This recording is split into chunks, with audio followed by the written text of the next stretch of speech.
আমি একটা ছোট্ট সমাধান দেই, যারা নবী নূরের তৈরি আর মাটির তৈরি কন্যা হ্যাঁ করে একটা ছোট্ট সমাধান দিয়ে যায়, পারবেন? মানতে পারবেন? সমাধানটা হচ্ছে, যদি কেউ কয় নবী নূরের তৈরি, ওরে ধৈর্য নিয়ে একটা রুমের মধ্যে আটকাবেন। আবার যদি কেউ বলেন নবী মাটির তৈরি, ওইটারেও ধরে নিয়ে রুমে আটকাবেন। দুইটারে আটকায় বাহির দিয়ে তালা লাগাইবেন। এমটিভি বাংলা, সুস্থ সংস্কৃতির প্রত্যাশায়। ষড়যন্ত্র কতদূর বুঝেন নাই তো? রাজনৈতিক ময়দানে মারামারি চলে, কিন্তু হুজুরদের মাহফিলে মারামারি নেই। হুজুরদের মাহফিলে মারামারি লাগাইতে হবে। এই নতুন ফতুয়া ছেড়ে দিছে, নবী নূরের তৈরি, নবী মাটির তৈরি। খাড়ায়া পড়ো, বইয়া পড়ো, দাঁড়ায় কি আছে? হ্যাঁ আছে। এখন ফতুয়া দেয় খাড়াইয়াওয়ালারা, বইয়াওয়ালারা কাফির, বইয়াওয়ালারা ফতুয়া দেয় দাঁড়ায়াওয়ালারা কাফির। হে কাফির, হে কাফির, তো হইল কি? আবার কিছু কিছু লোক তো দেখা যায় কাফিরের ফ্যাক্টরি তৈরি করে, কাফিরের এজেন্ট লয়ে বইছে, বাক্স ঘুরলেই খালি কাফির বের হয়। কথা কেন? কাফির ছাড়া কথাই কইতে না, চশমাটাই কাফিরে। মিয়া কই যাবেন আপনি? যাবেন কই? আমি একটা ছোট্ট কথা আপনাদেরকে বলবো, রাগ করবেন না তো? আচ্ছা, আমি একটা ছোট্ট সমাধান দেই, যারা নবী নূরের তৈরি আর মাটির তৈরি কন্যা হ্যাঁ করে একটা ছোট্ট সমাধান দিয়ে যায়, পারবেন? মানতে পারবেন? সমাধানটা হচ্ছে, যদি কেউ কয় নবী নূরের তৈরি, ওরে ধৈর্য নিয়ে একটা রুমের মধ্যে আটকাবেন। আবার যদি কেউ বলেন নবী মাটির তৈরি, ওইটারেও ধরে নিয়ে রুমে আটকাবেন। দুইটারে আটকায় বাহির দিয়ে তালা লাগাইবেন।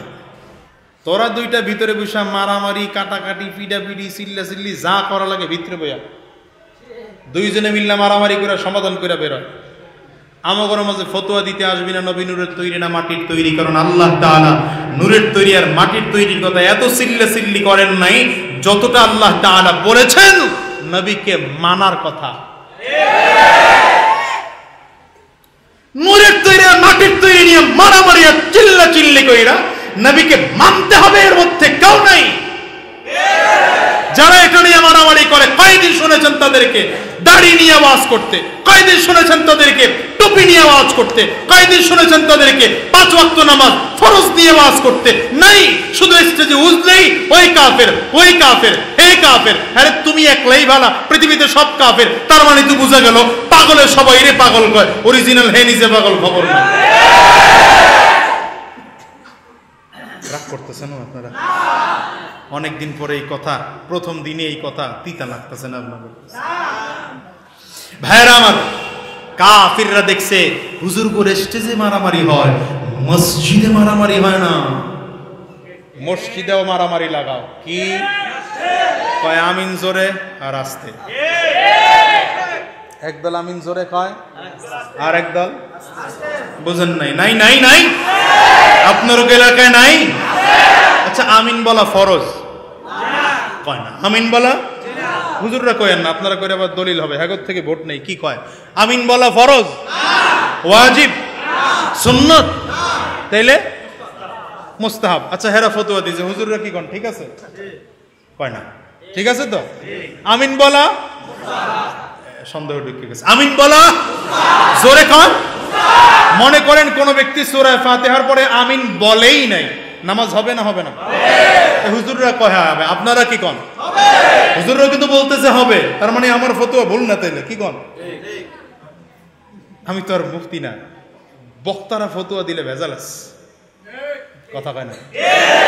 যদিও নামে মুফতি লাগানো হয়েছে, কিন্তু আমাদের চেয়ে তালিমি লাইনে যারা বেশি সময় দেয় এদের থেকে ফতোয়া নেওয়া উচিত।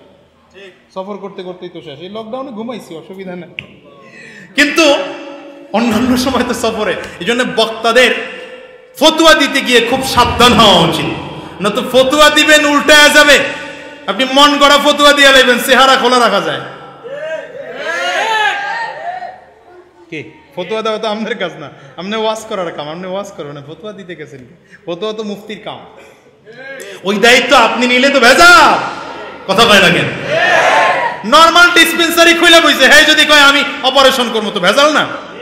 তুমি ডিসপেন্সারি খুলে বইছো, তুমি প্রেসক্রিপশন দিয়ে দিয়ে ঔষধ দিবে মিয়া, তুমি নিজেই প্রেসক্রিপশন দেওয়া শুরু করছো কে? হুজুররা আমার লগে কিছু কয় না, হেরাও রাগ হয়ে গেছে। আমি তো আপনাদের পক্ষে কইছি মিয়া, আমাদের বিরুদ্ধে কইছি। আমার ভাইরা রাগ করতেছেন? এখন ওরা চিন্তা করলো যে মসজিদে মারামারি হয় না, মসজিদে মারামারি লাগাইতে হবে। বলেন আমিন বলা, যদি কি আমিন বলেই না নামাজ হবে? আসলেই হবে? হুজুররাও কি করে? আচ্ছা আমিন না বললেও যদি নামাজ হয়, তাহলে জোরে বলা আর আস্তে বলা নিয়ে মারামারি হবে কেন? আমিন না বললেও যদি নামাজ হয়ে যায়, তাহলে জোরে বলা আর আস্তে বলা নিয়ে মারামারি হবে কেন? ওই হুজুরি ইমাম সাহেবের নামাজই হয় না। আগে নামাজ পড়তো, এখন নামাজ পড়ে না। হ্যাঁ, হুজুরের পিছনে নামাজই পড়ে না। কেন? ইমাম সাহেবের নামাজই তো হয় না। কিছে কারে মিয়া হুজুরে আমিন জোরে পায় না, আর বুকের উপরে হাত বাঁধে না, কই কি হাত বাঁধে না, কি করে ধরে বুঝতেছি না কিছু। ও আছে হাত বাঁধার আমিন আর জোরে আমিন বলা আর আস্তে বলা নিয়ে। ওর ইমাম যে কবে ইন্ডিয়ার বর্ডার পাস করে গেছে এর খবরই নেই।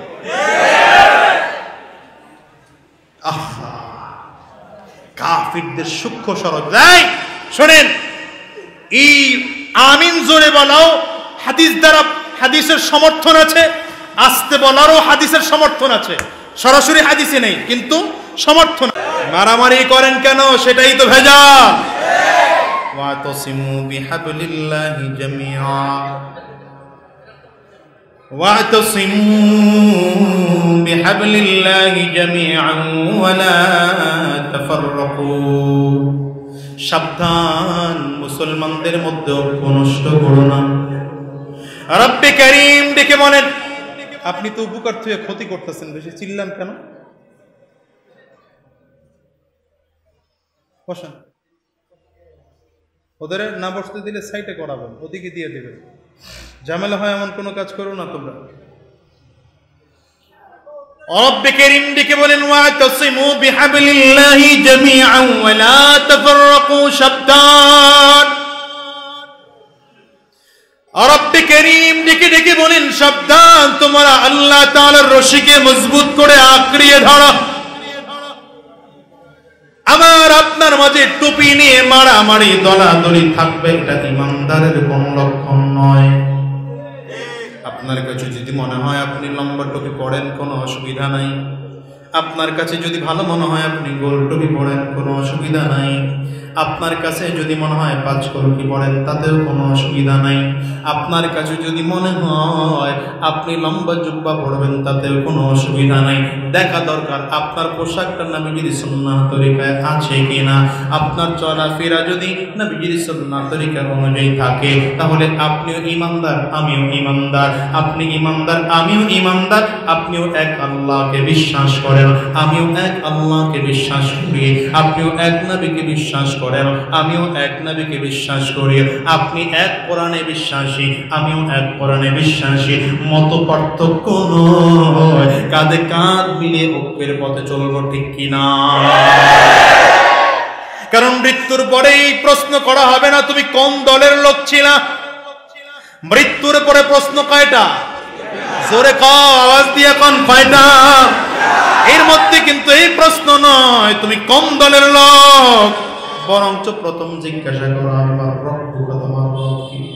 সেদিন প্রশ্নের উত্তর ভালো দিতে পারলে তো ভালো, আর উত্তর সঠিক দিতে না পারলে বড় বিপদ। দ্বিতীয় নম্বর প্রশ্ন করা হবে ওমা দীনুকা, তোমার ধর্ম কি। তিন নম্বর প্রশ্ন করা হবে ওমান নবিয়ুকা, তোমার নবীকে। ওমিয়া, কোনোদিন তো মৃত্যুর ভয়ে একটু কান্নাকাটি করতে পারলাম না, কোনোদিন তো মৃত্যুর ভয়ে চোখ দিয়ে কোনোদিন পানি আসলো না। মানুষ চোখের সামনে তাকায় তাকায় দেখি মরে যায়, এরপরেও কোনোদিন মৃত্যুর ভয় আপনার আমার মধ্যে ঢুকে না। তাকায় দেখি নওজওয়ান মানুষগুলো করোনায় মরে যাচ্ছে, তারপরে কোনোদিন মৃত্যুর ভয় ঢোকে না। গতকালকেও যার সাথে দাঁড়ায় ছিলাম, যার সাথে দাঁড়ায় দাঁড়ায় আলাপ করতাম, আজকে হঠাৎ করে শুনি সে মেডিকেল ভর্তি। গতকালকে শুনি যে ব্যক্তি ভালো ছিল, আজকের শুনি সে মানুষটা অসুস্থ। এমন হাজারো ঘটনা আছে না নাই? জোরে বলেন। এই যে আজকে 2 দিন ধরে খবর শুনতেছি, আমাদের প্রিয় মানুষ দোহা ভাই অসুস্থ হয়ে মেডিকেল ভর্তি আছেন। এরকম টিকিট আপনার আমার কখন চলে আসবে কারো জানা নাই, কারো জানা নাই, ঠিক কিনা বলেন? এই জন্য তো কোনো দিকটা নরম করে কান্নাকাটি করি না। শুধু দল নিয়ে আছি, শুধু মত নিয়ে আছি, কিন্তু একটা বারের জন্য হিসাব করা দরকার। আমাকে জিজ্ঞাসা করা হবে আমার ধর্ম কি, আমাকে জিজ্ঞাসা করা হবে আমার রবকে, আমাকে জিজ্ঞাসা করা হবে আমার নবীকে। আমাকে কিন্তু এই জিজ্ঞাসা করা হবে না আমার দলের নেতাকে, আমাকে এই জিজ্ঞাসা করা হবে না আমি আওয়ামী লীগ, জাতীয় পার্টি, জামাত, জাসদ, বিএনপি করেছিলাম কিনা। না না, মুসলমান আজকে অনুরোধ করে গেলাম, ইমানদার হওয়ার জন্য চেষ্টা করো। নেতা হওয়ার কোনো প্রয়োজন নাই, বড় বড় নেতা হওয়ার কোনো প্রয়োজন নাই, টাকাওয়ালা হওয়ার জন্য কোনো প্রয়োজন নাই, বিশাল বাড়ি গাড়ির মালিক হওয়ার কোনো প্রয়োজন নেই। এগুলোতে কোনো লাভ নাই, কোনো লাভ নাই। লক্ষ কোটি কোটি টাকার মালিক আজ কবরের মধ্যে শুয়ে আছে, কবরের চিহ্নটাও পর্যন্ত নাই। ওই কোটি কোটি টাকার মালিক বিমান দুর্ঘটনায় দুনিয়ার থেকে বিদায় হয়েছে, গিয়েছে। বিমান কোথায় ক্রাশ করেছে এখন পর্যন্ত তার খবরটাও খুঁজে পাওয়া যায় না। ওই লঞ্চের ডুবে মারা গেছে, লাশ কোথায় গিয়ে ঠেকেছে কোটি কোটি টাকার মালিক খুঁজে পাওয়া যায় না। এমন আছে না?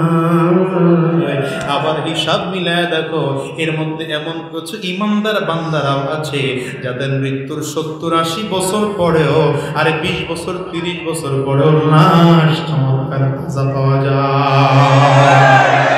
এই জন্য মুসলমান বলে দেব, সব আদর্শ আজকে বাদ দাও, সব আদর্শ আজ বাদ দিয়ে দাও। আদর্শ হবে আমার নবীজির আদর্শ, ঠিক কিনা জোরে কম?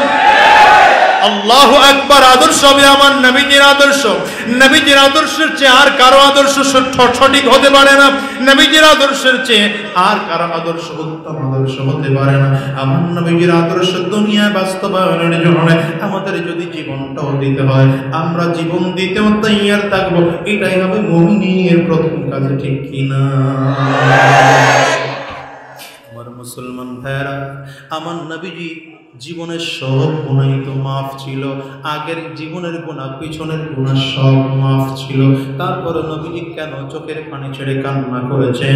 তারপরেও কেন নবীজি নামাজের মধ্যে দাঁড়িয়ে দাঁড়িয়ে কান্না করেছেন? আম্মা জান আয়েশা সিদ্দিকা রাদিয়াল্লাহু আনহা বলেন, নবীজি যখন নামাজের মধ্যে দাঁড়ায় যাইতেন, 1 রাকাত 2 রাকাত নামাজের মধ্যে দাঁড়ায় যান। আবার নবীজি যখন তিলাওয়াত করতেন, নবীজির তিলাওয়াত শুনলে মনে হতো নবীজি কোনোদিন মনে হয় আর রুকু করবেন না, কোনদিন মনে হয় আর সাজদা করবেন না। দাঁড়িয়ে দাঁড়িয়ে তিলাওয়াত, চমৎকার কণ্ঠে নবীজির তিলাওয়াত চলতেছে। অনেক তিলাওয়াত করার পরে নবীজি রুকুর মধ্যে যাইতেন।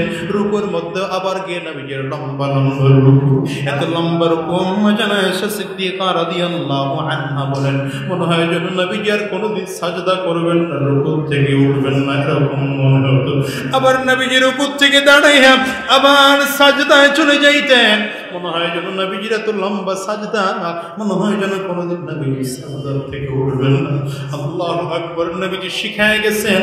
আম্মা জান আয়েশা সিদ্দিকা রাদিয়াল্লাহু আনহা বলেন, একদিন নবীজি আস্তে করে পা মুবারকের মধ্যে নামাজ শেষ করে হাত দিলাম, আমার হাতটা আঙ্গুলটা ভিজে গেল নবীর রক্ত আর পানির কারণে।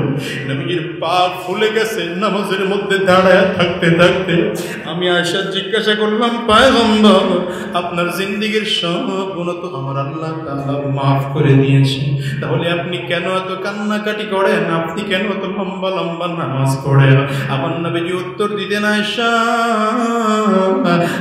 আমার মালিক যে মাফ করে দিয়েছে, আমি এই জন্য কি শুকর আদায় করব না?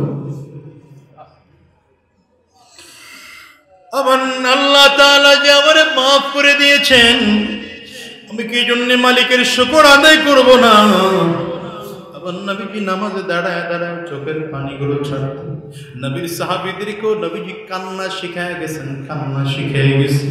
আবার নবী একবার গভীর রাতে রওনা করেছেন, সাহাবায়ে কেরামরা রাত্রিবেলা কে কি করে সেটা দেখার জন্য। আমার নবী কয়, আমি শুরুতেই আবু বকরের বাড়িতে গেলাম। আবু বকরের বাড়িতে যাইয়া দরজার মধ্যে কানটা লাগায় দিলাম, দেখে আমার আবু বকর কি করে। আমি নবী আওয়াজ শুনতে পাই, আমার আবু বকর নামাজের মধ্যে দাঁড়াইয়া কোরআনুল কারীমের তিলাওয়াত করে আর চোখের পানিগুলো ছেড়ে ছেড়ে কান্দে। এত বুক থেকে দুক দুক দুক দুক করে আওয়াজ হয়, মনে হয় যেন ভাতের মারগুলো ফল খেয়েছে, এরকম আওয়াজ।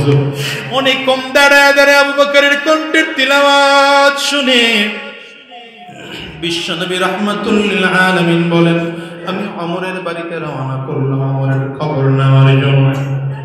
ওমরের বাড়ির দরজা দিয়ে ঢুকবো, হঠাৎ করে শুনি ওমর ফারুক জোরে জোরে চিল্লায় চিল্লায় কাঁদতেছেন আর কোরআন তিলাওয়াত করতেছে। আল্লাহু আকবার। নবীজি বলেন, দুইজনের তিলাওয়াত শুনে মসজিদে চলে আসলাম। ফজরের নামাজের পরে আমার নবী দুইজনকে বসতে বললেন, ওমর আর আবু বকর দুইজনই বসবা, তোমরা দুইজন বসবা, কেউ যাইবা না, তোমাদের সাথে কথা আছে। আমার নবী ডেকে বললেন, আবু বকর, আমার রাত্রিবেলা আমি তোমাদের দুইজনের বাড়িতে গিয়েছিলাম, দুইজন থরথর করে কাঁপতে শুরু করেছেন, চক্ষু মুবারক লাল হয়ে গিয়েছে, চেহারা লাল হয়ে গিয়েছে, চোখ দিয়ে টপ টপ করে পানি পড়া শুরু হয়। ডেকে বললেন, পয়গম্বর, আপনি রাত্রিবেলা আমাদের বাড়ি গিয়েছেন, কি জানি কি অন্যায় আপনার সাথে হয়ে গেছে। আমার নবী ডাক দেয়, না না, কোনো অন্যায় হয়নি। তবে আবু বকর, একটা জিনিস লক্ষ্য করলাম, তুমিও কোরআন তেলাওয়াত করো, আমারও কোরআন তেলাওয়াত করে। তবে আবু বকর, তুমি কেন আস্তে আস্তে কোরআন পড়ো?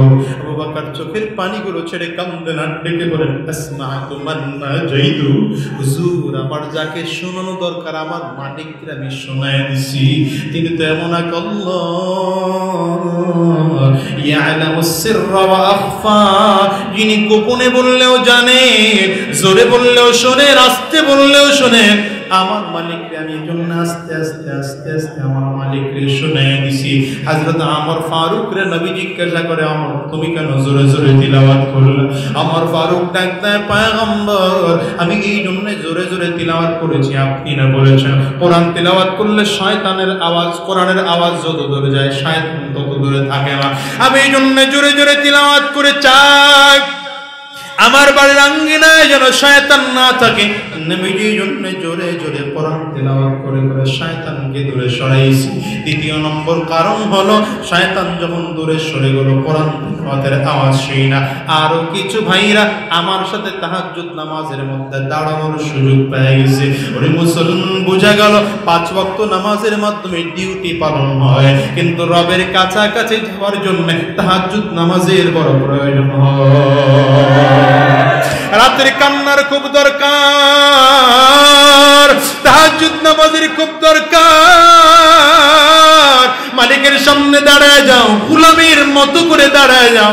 গোলাম যখন কাকুতি মিনতি করে মালিকের সামনে দাঁড়ায়, তুমিও তেমন করে মালিকের সামনে দাঁড়ায় যাও, নিজের তেমন করে মালিকের সামনে জাহির করো। কিসের আমি নেতা, কিসের আমি টাকাওয়ালা, কিসের আমি বক্তা, কিসের আমি মুফতি, কিসের মুহাদ্দিস, কিসের মুফাসসির। না না মালিক, আমি তো তোমার একমাত্র সাচ্চা গোলাম।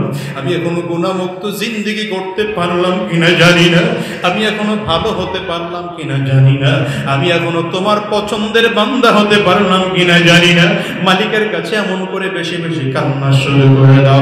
রাত্রিবেলা তাহাজ্জুদ নামাজের মধ্যে দাঁড়ায় যাও, মালিক তুমি আমাদেরকে করোনার মতো আর কোনো আযাব দিও না, আমাদেরকে করোনার মতো আর কোনো আযাব আমাদেরকে দিও না। কারণ নবীজি নামাজের মধ্যে দাঁড়ায় দাঁড়ায় কাঁদতেন। কি বলে আপনাদেরকে শোনাবো? আপনি আমি তাহাজ্জুদ নামাজ পড়বো তো দূরের কথা, 5 ওয়াক্ত নামাজই যেন পড়তে চাই না। অথচ বিশ্বনবী রাহমাতুল্লিল আলামিনের জীবনের একটা ঘটনা এমন নাই নবীজি নামাজ ছেড়েছেন। বরং নবীজি যখন দুনিয়া থেকে বিদায় হয়ে যাবে, নবীজি হাঁটতে পারেন না, তারপরে নবীজি কিন্তু নামাজ ছাড়েন না। ইন্তেকালের আগের রাতের কথা আম্মা জান আয়েশা সিদ্দিকা রাদিয়াল্লাহু আনহা বলেন, আমার নবী খুব অসুস্থ, নবীজি বারবার করে বেহুশ হয়ে যান। আম্মা জান আয়েশা সিদ্দিকা রাদিয়াল্লাহু আনহা আমার নবী ডেকে বলেন, আয়েশা আমার একটু পানি দাও। আম্মা জান আয়েশা বলেন, আমি পানি দিয়ে আমার নবীকে ওযু করে দিলাম। আমার নবী ডেকে বলেন, আমি মসজিদে নামাজ পড়ার জন্য যাব। ওযু করে মসজিদের দিকে আমার নবী রওনা করলেন। নবীর শরীরটা এত দুর্বল, আমার নবী মসজিদে যাইতে পারেন না। নবীজি হুমড়ি খেয়ে জমিনের মধ্যে পড়ে বেহুশ হয়ে গেছে। হুশ ফিরে আসার পর নবীজি আবার ডেকে বলে, এসো আমারে ওযু করে দাও। আবার ওযু করে দিলেন বিশ্বনবী রাহমাতুল লিল আলামিন। আবার মসজিদের দিকে রওনা করলেন। নবীজি আমার হুকুম লিখে জমিনের মধ্যে পড়ে বেহুশ হয়ে যায়। বিশ্বনবী রাহমাতুল লিল আলামিন তৃতীয়বারের মতো আবার ওযু করে রওনা করলেন মসজিদে। নবীজি যাইতে পারেন না, বুঝলেন বিশ্বনবী আর বোধহয় আমার দ্বারা মসজিদে যাওয়া সম্ভব নয়। আয়েশারে ডাক দেয়, আয়েশা তোমার বাবাকে ডেকে বলো সেই যেন মসজিদের ইমামতি আজকে করে। সাহাবায়ে কেরামদেরকে ফাঁক করে করে নবীজির অনুমতি পেয়ে আবু বকর সিদ্দিক যখন ইমামতির মুসল্লে দাঁড়ায় গেল, সাহাবায়ে কেরামদের কান্নায় পুরো মসজিদে নববী থই থই করতেছে। সাহাবায়ে কেরামদের কান্নার আওয়াজে পুরো ময়দানের মধ্যে, পুরো মসজিদের মধ্যে রোল পড়ে গেছে। সাহাবায়ে কেরামদের বুঝতে আর বাকি নেই, আমার নবী মনে হয় আর কোনদিন ইমামতের মুসল্লায় দাঁড়াতে পারবেন না। নবীজির মনে হয় জীবনের শেষ। আমার নবী বুঝি আর কোনদিন ইমামতের মুসল্লায় দাঁড়াতে পারবেন না। আবু বকর সিদ্দিক নামাজের মধ্যে দাঁড়ায় গেলেন। হযরত বিলাল ইকামত দেওয়া শুরু করলেন। আবু বকর সিদ্দিক নামাজের মধ্যে দাঁড়ায় আল্লাহু আকবার বলে সূরা ফাতিহা তিলাওয়াত শুরু করলেন। বিশ্বনবী রাহমাতুল লিল আলামিনের হুশ ফিরে এসেছে। আল্লাহর নবী ওঠার শক্তি আর নাই। আম্মা জান আয়েশা সিদ্দিকা রাদিয়াল্লাহু আনহাকে নবী বলেন, পর্দাটা সরায় দাও। আয়েশারে পর্দাটা সরায় দাও। আমার সাহাবীরা কেমন করে নামাজ পড়ে আমি নবী একটু নিজের চোখে দেখতে চাই। নবী নিজের চোখে দেখা যখন তাকায় তাকায় দেখতেছেন আবু বকর সিদ্দিক রাদিয়াল্লাহু আনহু ইমামতের মুসল্লায় দাঁড়ানো।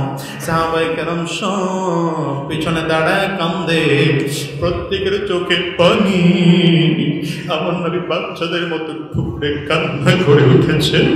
আম্মা জান আয়েশা সিদ্দিকা রাদিয়াল্লাহু আনহা ডেকে বলেন, পয়গম্বর আপনি কেন চোখের পানিগুলো ছেড়ে ছেড়ে কান্না করেন?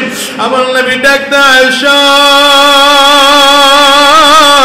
এটা আমার দুঃখের কান্না নয়, এটা আমার সুখের কান্না রে আয়েশা, এটা আমার সুখের কান্না।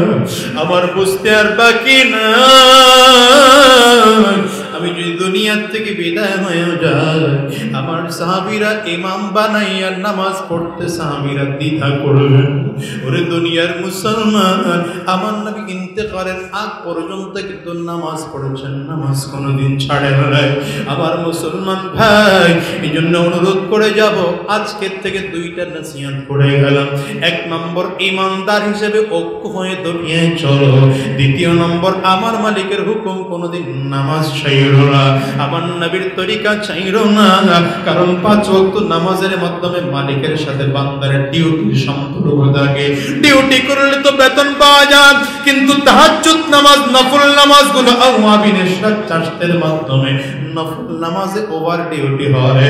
আমার মালিকের তখন কিন্তু বোনাস পাওয়া যায়, মালিকের কাছাকাছি যাওয়া যায়। মালিকের কাছে যদি চাইতে চাও, দিলটা নরম বানাও, চোখে পানি পালাও, আর তাহাজ্জুদ নামাজের মধ্যে দাঁড়ায় দাঁড়ায় মাঝে মাঝে কান্দো, আর হিসাব মিলাও, আমার চেয়ে বড় গুনাহগার তো এই জমিনে আর কেউ নাই, আমার চেয়ে বড় বেঈমান তো এই জমিনে আর কেউ নাই।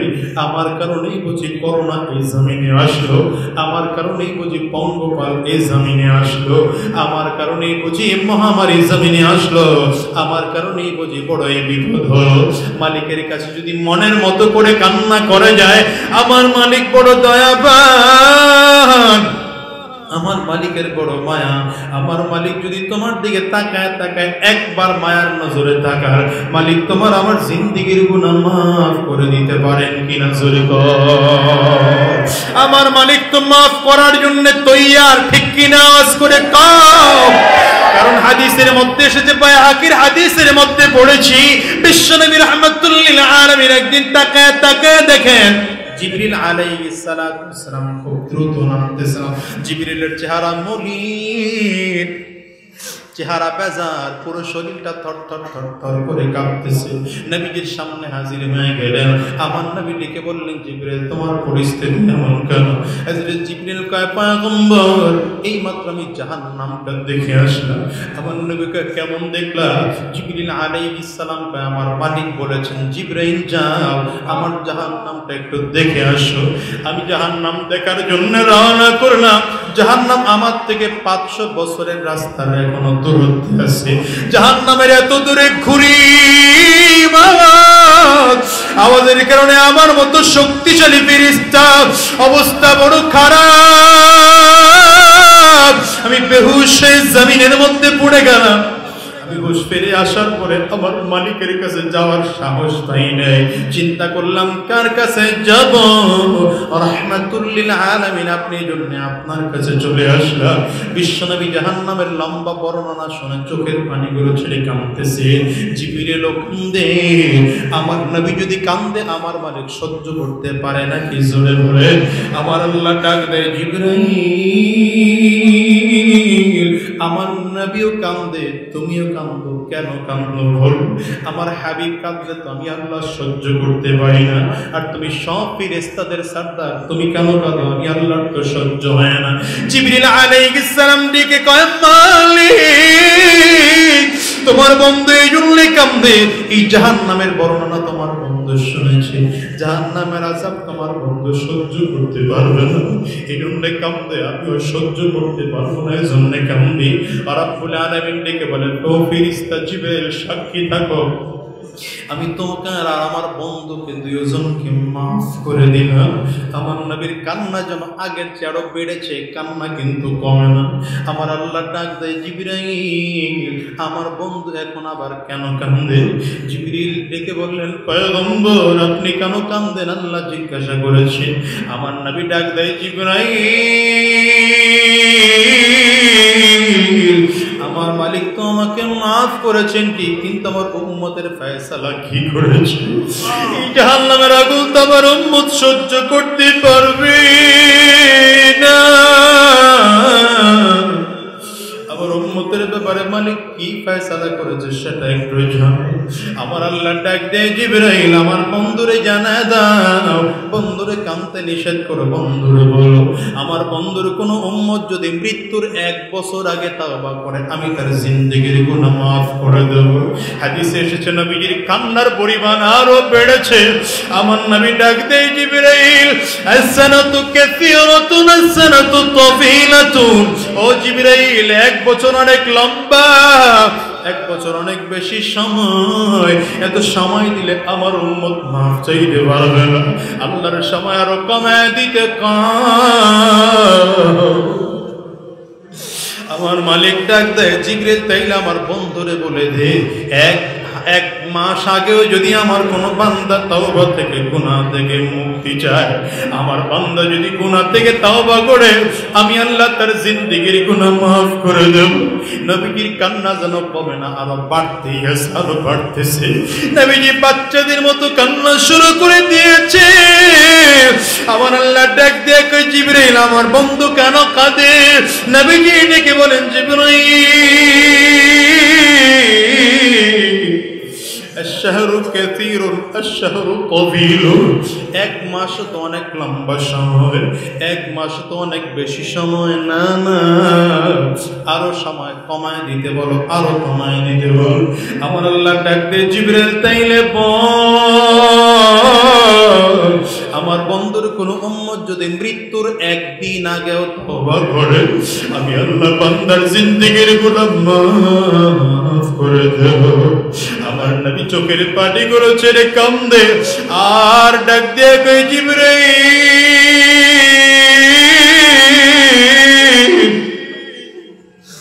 আল-ইয়াউমু কাসীরুন আল-ইয়াউমু তাওয়ীল, 1 দিন তো অনেক লম্বা সময়, 1 দিন তো অনেক বেশি সময়।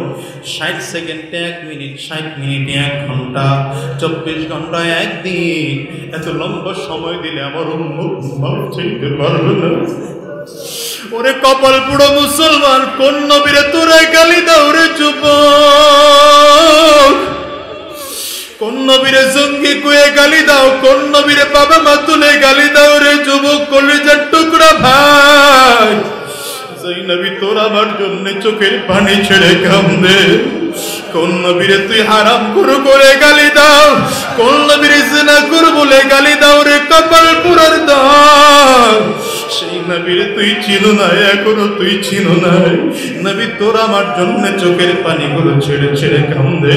নবী তোর আমার জন্য কান্দে, ওই হাসরের ময়দানেও কান্দে, কবরেও নবী কান্দে। আমার নবী মিজানেও কাঁদবেন, পুলসিরাতেও কাঁদবে। আমার নবী পুলসিরাতের গোড়ায় গিয়ে কাঁদবে। আর নবীরে গালি দিও না রে কপাল পোড়া ভাই। ও যুবক ভাই, তোমার হাতে ধরে বলে গেলাম, পায়ে ধরে বলে গেলাম, যেই নবী তোমার আমার জন্য কান্না করেছে, যেই নবী তোমার আমার জন্য মায়া করে নাই, আমার নবীর বাবাও ছিল না, নবীজির মাও কিন্তু ছিল না।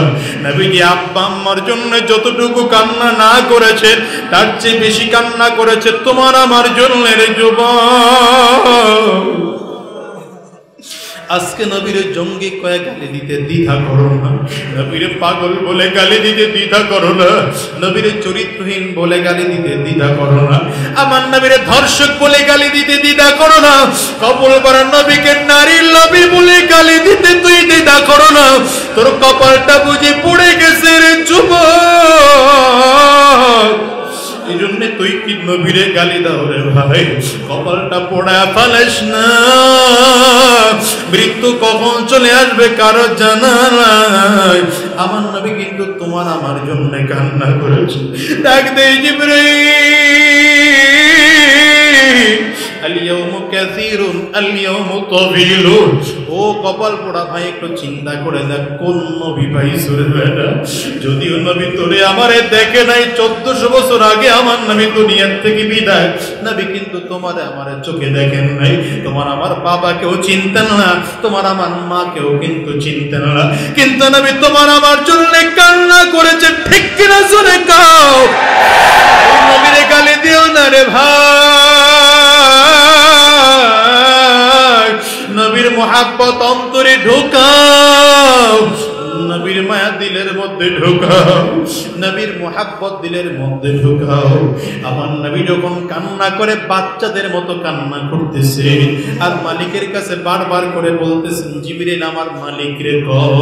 একদিন অনেক লম্বা না, একদিন সব দিলেও হবে না।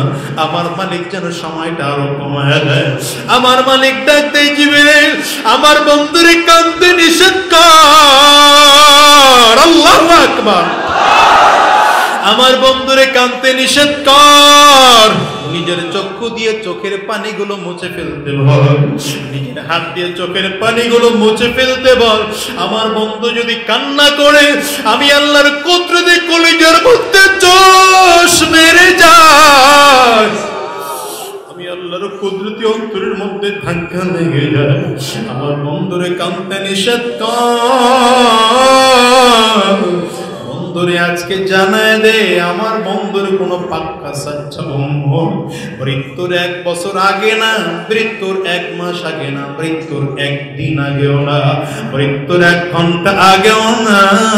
আমার বান্দা, আমার বন্ধুর কোনো উম্মত যদি জনমের মতো গুনাহ করে থাকে, আর যদি আজরাইল তার সামনে হাজির হওয়ার আগে আগে তওবার মতো তওবা করতে পারে, আমি আল্লাহ ওয়াদা করলাম জিন্দেগীর গুনাহ মাফ করে দেব। কোন নবী পাইছো কি জানো? ওই নবীর জন্য একটু পাগল হও, নবীর আদর্শে আদর্শ হও। দুনিয়ার ক্ষমতার পিছনে পড়ে লাভ নাই রে ভাই, দুনিয়ার টাকা পয়সার পিছনে পড়ে লাভ নাই। দলমত ছেড়ে দাও, সব কিছুর মায়া ছেড়ে দাও। কোনো দল বুঝি না, কোনো মত বুঝি না, আমরা এক নবীর উম্মত, এক আল্লাহর গোলাম। ঠিক না? বেড়ে আওয়াজ করে বলো। কখন দুনিয়ার থেকে বিদায় হয়ে যাব কারো জানা নাই, কারো জানা নাই। কে কখন দুনিয়ার থেকে চলে যাব কারো জানা নাই, কার কবরে কি অবস্থা হবে কারো জানা নাই। দুনিয়ার তাকায় তাকায় তো কত কবর দেখি, কত কবরে আগুন, কত কবরে ধোঁয়া, কত কবরে আবার লাশ তাজা পাওয়া যায়। আমার কবরের খবরটা খেয়ে নিবে না, আমার কেউ থাকবে না। আমি ভালো আমল করে যাইতে পারলে আমার খবরটা ভালো হবে, ঠিক না বেটি? আজকে এই মাহফিল থেকে ওয়াদা করে যাও, যতদিন আল্লাহর জমিনে থাকবো দলমত বুঝি না, আমরা এক ও নেক হয়ে থাকবো। কারা কারা তৈয়ার আছো? আওয়াজ দিয়ে চিল্লে জুড়ে ডাক দাও আল্লাহ। চিৎকার করে চোখের পানিটা ছেড়ে ডাক দাও আল্লাহ। আরো জোরে ডাক দাও আল্লাহ। চোখে যদি পানি না আসে কান্নার ভান ধরে ডাক দাও আল্লাহ। আরে অন্তরটা ভেঙে ফেলো, মালিকের কাছে নিজের ছোট করে জোরে একটা ডাক দাও। নিজের গুনাহের কথা স্মরণ করে ডাক দাও।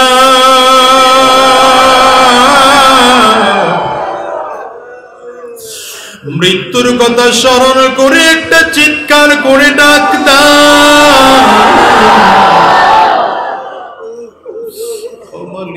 তোমার গোলামের গন্ধে চোখের পানি ছেড়ে মাপ আমরা ওয়াদা করলাম তোমার পথ আমরা ছাড়বো না, আমরা হকের পথে চলবো। আল্লাহ তুমি কবুল করে নাও, কবুল করে নাও, কবুল করে নাও। জোরে চিৎকার করে বলো আমিন। আওয়াজ করে বলেন আল্লাহ। হাতগুলো নামান। এই মাহফিলটা প্রতি বছর হোক, আপনারা চান কিনা?